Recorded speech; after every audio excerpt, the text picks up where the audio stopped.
नमस्कार, मैं हूँ आपकी प्यारी दीपा और आज आपके लिए फिर से लेकर आई हूँ सास बहू की कहानी। आशा करती हूँ आपको पसंद आएगी। सास, बहू कहाँ मर गई?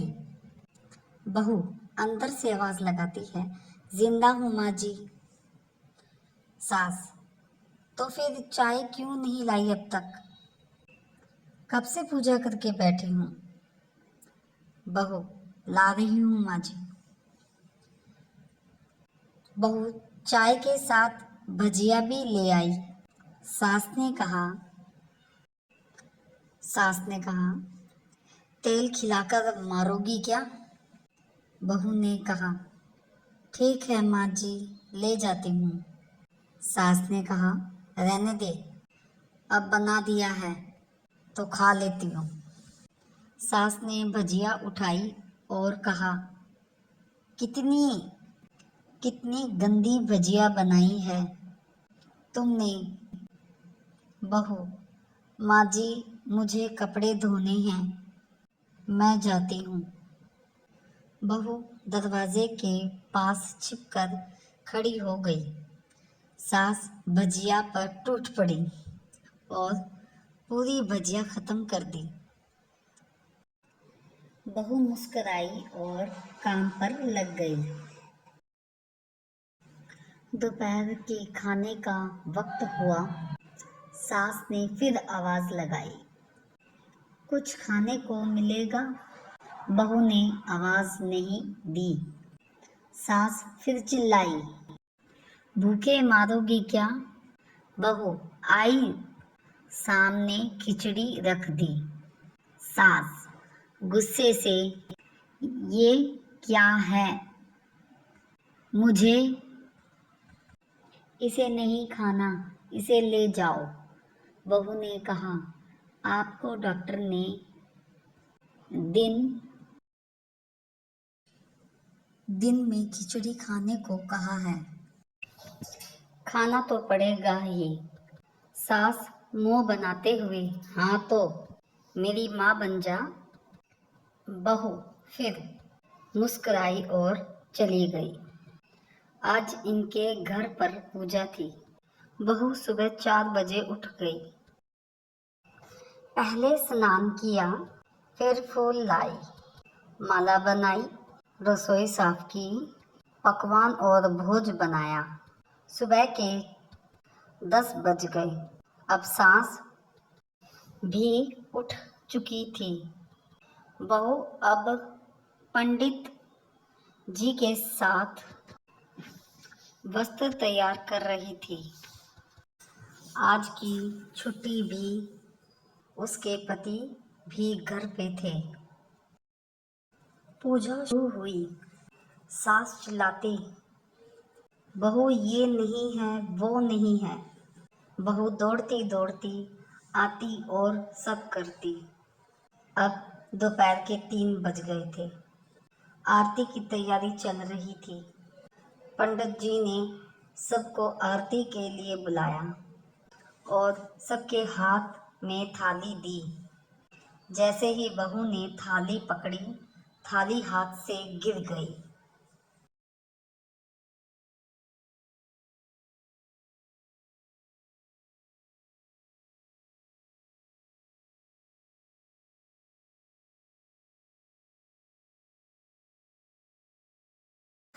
शायद भोजन बनाते हुए बहू के हाथ में तेल लगा था, जिसे वो पोंछना भूल गई थी। सारे लोग तरह तरह की बातें करने लगे।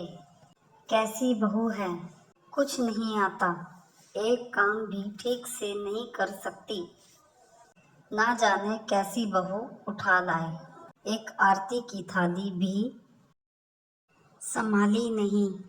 उसके पति भी गुस्सा हो गए, पर सास चुप रही, कुछ नहीं कहा, बस यही बोला कि छोड़ दिया, सीख रही है, सब सीख जाएगी धीरे धीरे। अब सबको खाना परोसा जाने लगा। बहू दौड़ दौड़ के खाना देती, फिर पानी लाती। करीब 70-80 लोग हो गए थे। इधर 2 नौकर और बहू अकेली, फिर भी वहाँ सारा काम बहुत ही अच्छे तरीके से करती। अब उसकी सास और आस पड़ोस के लोग खाने के लिए बैठे। बहू ने खाना परोसा शुरू किया। सबको खाना दिया गया। जैसे ही पहला निवाला सास ने खाया, तूने नमक ठीक नहीं डाला, क्या एक काम ठीक से नहीं करती? पता नहीं मेरे बाद कैसे ये घर संभालेगी। आस पड़ोस वाले को तो आप जानते ही हैं साहब, वो बस बहाना ढूंढते हैं नुक्स निकालने का। फिर वो सब शुरू हो गए, ऐसा खाना है, ऐसी बहू है, ये वो वगैरह वगैरह। एक दिन का खाना हो चुका था। अब बहू बर्तन साफ करने नौकरों के साथ लग गई। रात में जगराता था। बहू ने भी 1-2 गीत गाने के लिए स्टेज पर चढ़ी। सास जोर से चिल्लाई, मेरी नाक मत कटवा देना, गाना नहीं आता तो मत गाना, वापस आ जा। बहू मुस्कुराई और गाने लगी। सब ने उसके गाने की तारीफ की, पर सास मुंह फुलाते हुए बोली, इससे अच्छा तो मैं गाती थी जवानी में, तुझे तो कुछ भी नहीं आता। बहू मुस्कुराई और चली गई। अब रात का खाना खिलाया जा रहा था। उसके पति के ऑफिस से दोस्त साइड में ही ड्रिंक करने लगे। उसका पति चिल्लाता, थोड़ा बर्फ लाओ, तो सास चिल्लाती, यहाँ दाल नहीं है, फिर चिल्लाता, कोल्ड ड्रिंक नहीं है, पापड़ ले आओ। इधर उधर आखिर में उसके पति की शराब गिर पड़ी उसके दोस्त पर और बोतल टूट गई। पति गुस्से में 2 थप्पड़ अपनी पत्नी को लगाते हुए कहा, जाहिल कहीं की, देख कर नहीं कर सकती? तुझे इतना भी काम नहीं आता। सारे लोग देखने लगे।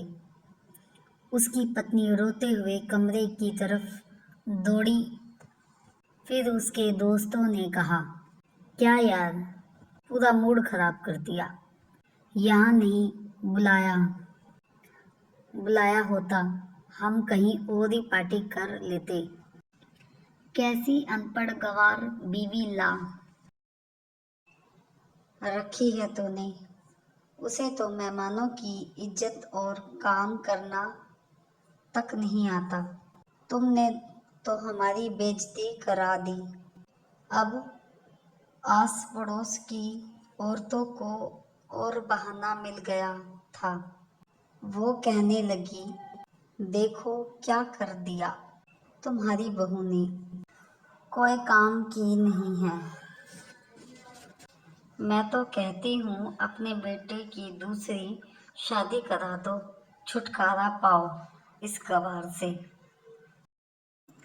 सास उठी और अपने बेटे के पास जाकर उसे थप्पड़ मारा और कहा, अरे नालायक, तूने मेरी बहू को मारा, तेरी हिम्मत कैसे हुई, तेरी टांगें तोड़ दूंगी। उसके बेटे के दोस्त कुछ कहने ही वाले थे, उसकी माँ उसे घूरते हुए कहा, चुप, बिल्कुल चुप, यहाँ दारू पीने आए हो, जबकि पता है आज पूजा है और तुम्हें पार्टी करनी है। कैसे संस्कार दिए हैं तुम्हारे माँ बाप ने? और किसने मेरी बहू को जाहिल बोला? जरा इधर आओ, चप्पल से मारूंगी। अगर मेरी बहू को किसी ने शब्द भी कहा तो, अरे पापी, तूने उस लड़की को बस इसलिए मारा, तेरी शराब की बोतल टूट गई। पापी, वो बच्ची सुबह 4 बजे से उठी है, घर का सारा काम कर रही है, ना सुबह से नाश्ता किया, ना दिन का खाना खाया, फिर भी हंसते हुए, सबकी बातें सुनते हुए, ताने सुनते हुए घर के काम में लगी रही।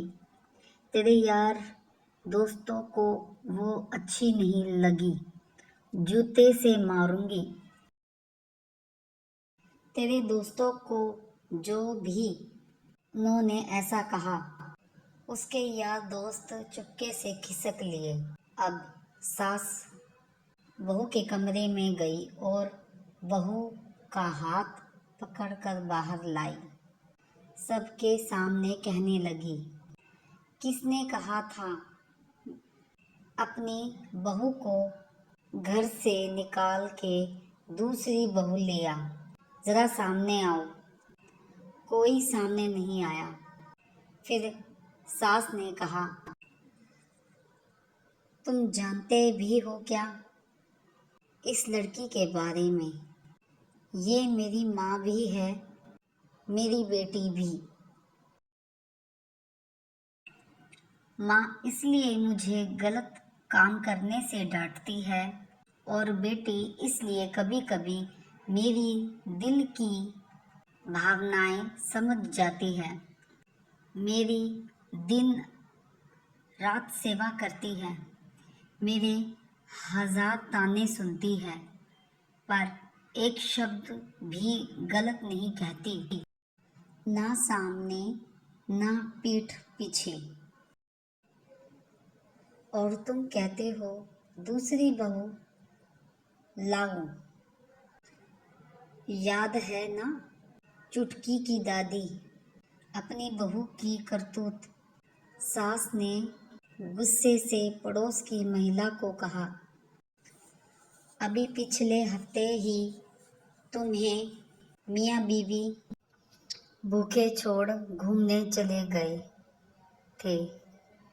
मेरी इसी बहू ने 7 दिन तक तुम्हारे घर पर खाना पीना, यहाँ तक कि तुम्हारे पैर दबाने जाती थी और तुम इसे जाहिल बोलती हो। जाहिल तो तुम हो, सब हो, जो कोयले और हीरे की परख नहीं जानते। अगर आइंदा मेरी बहू के बारे में किसी ने एक लफ्ज़ भी बोला तो मुझसे बुरा कोई नहीं होगा, क्योंकि ये मेरी बहू नहीं, मेरी बेटी है। बहू सिसकिया लेते हुए फिर कमरे में चली गई। सास ने एक प्लेट उठाई और भोजन परोसा, बहू के कमरे में खुद ले गई। सास को भोजन लाते देखा तो बहू ने कहा, अरे माँ जी, आप क्या कर रही हो, मैं खुद ले लेती। सास ने प्यार से ताना मारते हुए कहा, डर मत, इसमें जहर नहीं है। मार नहीं डालूंगी तुझे, तुझे नई सास चाहिए होगी, पर मुझे अभी तू ही मेरे घर की बहू चाहिए। बहू ने अपनी सास को रोते हुए गले से लगा लिया। सास भी रो दी पहली बार और कहा, चल खाना खा ले। फिर मजाक करते हुए कहा, फिर मेरे पैर दबाने आना। और ये ख्याल मन में मत लाना कि सास पैर बोलती है कि सास पैर बोलती है किसी दिन मैं इसका गला दबा दूंगी, क्योंकि कभी मैं भी यही यही सोचती थी। दोनों खूब हंसने लगती हैं। कुछ रिश्ते बहुत मीठे होते हैं, बस बात कड़वी होती है। हेलो दोस्तों, आप सभी को मेरी ये कहानी पसंद आई? अगर आई हो तो लाइक एंड शेयर ज़रूर कीजिएगा और मेरे चैनल को सब्सक्राइब ज़रूर कीजिएगा। अगर आप किसी और टॉपिक पर कहानी सुनना चाहते हैं तो मुझे आप मैसेज कर सकते हैं। Thank you so much. सुनो मेरी कहानी में।